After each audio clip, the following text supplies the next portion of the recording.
Guys, তোমরা কেমন আছো? আশা করি ভালো রয়েছে। আমিও খুব ভালো রয়েছি। আজ হলো 28শে রোজা, আর আমি বিকেলবেলা দেখি আম্মু তেলে ভাজা করতে শুরু করে দিয়েছে। তারপর আমার একটা পার্সেল ছিল, সেটাকে আমি রিসিভ করলাম।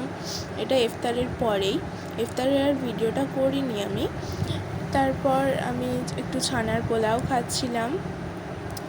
আমার দুদিনের ব্লগ একসাথে শ্যুট করা আছে, তাই তোমাদের সাথে দুদিনের ব্লগই আমি শেয়ার করছি অল্প অল্প করে।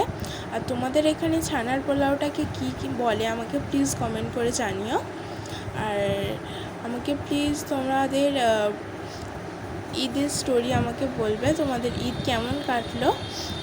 আমি হয়তো এটা যখন দেবো তখন এটা হয়তো চাঁদ রাত্রির দিনেই আমি দেবো ব্লগটা। আর মেহেন্দি পাটা করছিলাম, আমার দাদি মাথায় লাগাবে, তো তারপরের দিনে আমরা মেহেন্দি পাটা করে আমি দিয়ে আসি আমার দাদিকে। তারপর ইফতার খোলার পর তারপর একটু তেলে ভাজা ছিল, একটু পকোড়া ছিল, ওগুলো খেলাম। Thanks for watching. Please like and subscribe করে দেবে। Bye, thanks for watching.